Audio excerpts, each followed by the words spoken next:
ఏ ప్రశ్నకు సమాధానం లేదండి. 2019-24 మధ్య నిర్వర్తించిన సిద్ధం సభలకు ఏపీఎస్ఆర్టీసీకి అయిన ఖర్చును ప్రభుత్వం నుంచి డ్రా చేయడం లేదండి, చేయలేదు. బి ప్రశ్నకు సమాధానం సిద్ధం మరియు మేమంతా సిద్ధం సభకు సరఫరా చేసిన 27,127 బస్సులకు గాను 81 కోట్ల రూపాయలను వైసీపీ పార్టీ వాళ్ళు జమ చేయడం జరిగింది అధ్యక్ష. అలాగే శ్రీ ప్రశ్న సమాధానం ఉత్పన్నం కదా అధ్యక్ష. నాయుడు గారు. అధ్యక్ష, ప్రజలు, ప్రభుత్వ ఉద్యోగులు, పారిశ్రామికవేత్తలు పన్నుల ద్వారా చెల్లించినటువంటి ప్రభుత్వ ఖజానాకు చెల్లించినటువంటి ప్రజాధనాన్ని ఇందాక మంత్రి గారు చెప్పినట్లు ఆనాటి కాంగ్రెస్ పార్టీ సభలకు సిద్ధం మేము సిద్ధం సభలకు దాదాపు 100 కోట్ల రూపాయలు ఖర్చు చేసినట్లు సమాచారం ఉంది అధ్యక్ష.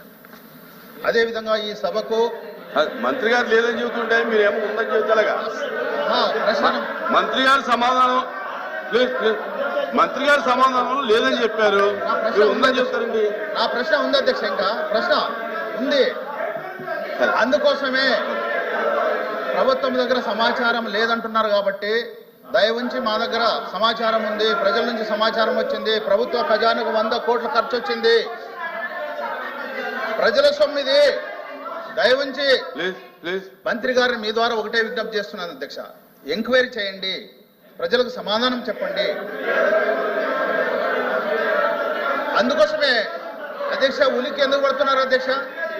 ప్రశ్న నాది, ప్రభుత్వాన్ని అడుగుతున్నాను. మంత్రి గారు రెడీగా ఉన్నారు, ఆయన దగ్గర గత ప్రభుత్వంలో ఉన్నట్టు ఫార్మేట్ అధికారులు ఇస్తే చదువుతున్నారు, ఎంక్వైరీ చేయమంటున్నాను మీ ద్వారా. దానికి ఉనికి పడేది ఎందుకు అధ్యక్ష? నా ప్రశ్న అది. మాకు సమాచారం ఉంది. ఇంకా పాయింట్ నెంబర్ 2, ఇది ప్రత్యేకంగా మేము సిద్ధం ఎవరి కోసం సిద్ధమైనారో తెలియదు అధ్యక్ష. పార్టీ కోసం సిద్ధం కోసం ఏపీఎస్ఆర్టీసీ బస్సులు ఉపయోగించారు అధ్యక్ష. మంత్రి గారు చెప్పినట్లు పార్టీ తక్కువ మొత్తంలో జమ చేసింది అధ్యక్ష. దాదాపు 100 కోట్లు ప్రభుత్వ ధనం, ప్రజల సొమ్ము, ప్రభుత్వ ఉద్యోగుల దాసులు చెల్లించిన సొమ్ము. ఎంక్వైరీ చేయవలసిందిగా మీ ద్వారా మంత్రి గారిని అడుగుతున్నాను అధ్యక్ష. మంత్రి గారు మంత్రి గారు. సిద్ధం సభలకు డబ్బులైతే వైసీపీ పార్టీ వాళ్ళే కట్టారు అధ్యక్ష. ఇక్కడ విషయం ఒకటి వస్తే, చిన్న విషయం అధ్యక్ష, ఆ సిద్ధం సభలు సమయంలో రాష్ట్రంలో ఉన్న ప్రజలు, పేదవాళ్ళు ఎవరైతే ఉన్నారో ఏపీఎస్ఆర్టీసీ ప్రయాణికులు నరకయాతన పడ్డారు అధ్యక్ష. ఆ సమయంలో బస్సులు లేక నిజంగా అధ్యక్ష 20 మీటింగ్లు కండక్ట్ చేశారు. 20 మీటింగ్లు కండక్ట్ చేస్తే బస్సులు లేక పేదవాళ్ళు ఎవరైతే బస్సు ప్రయాణం చేసేవాళ్ళు, స్కూల్ పిల్లలు, పాస్ హోల్డర్స్ అందరికీ బస్సు లేక చాలా కష్టపడ్డారు అధ్యక్ష. డబ్బులు వాళ్ళు కట్టిండొచ్చు కానీ ఏపీఎస్ఆర్టీసీ ఏదైతే మంచి ఉద్దేశంతో బస్సులు నడుపుతా ఉందో దాన్ని పక్కన పెట్టి రాజకీయ ప్రయోజనాల కోసం మీటింగులకు 20 మీటింగులు అధ్యక్ష, 120 కాదు, సుమారుగా 27,127 బస్సులు అధ్యక్ష. ఒకసారి గమనించండి. కూర్చోండి, చెప్పండి, కూర్చోండి అధ్యక్ష.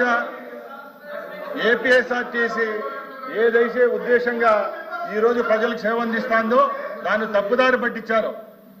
ముఖ్యంగా ఈ రాష్ట్రంలో 5 సంవత్సరాల్లో ఏ మీటింగ్ పెట్టినా కూడా డ్వాక్రా మహిళలను తరలించేదానికి తప్పక ఏ విధంగా ఏపీఎస్ఆర్టీసీని ఆదుకోలేదు అధ్యక్ష. ఏపీఎస్ఆర్టీసీ బస్సులు వాడుకున్నారే కానీ 5 సంవత్సరాల్లో ఏపీఎస్ఆర్టీసీ యొక్క రూపురేఖలు మార్చడంలో కానీ ఆ ఏపీఎస్ఆర్టీసీకి ఏదైనా మంచి చేసే విషయంలో జగన్మోహన్ రెడ్డి ప్రభుత్వం అయితే ఏ విధమైన చర్యలు తీసుకోలేదు అధ్యక్ష. అధ్యక్ష 27,127 బస్సులు అధ్యక్ష. అంటే ఉండేది 9,000 చిల్లర బస్సులు అయితే ఉన్ని బస్సులంతా వాళ్ళు ట్రాన్స్పోర్టేషన్ గా వాడుకున్నారు.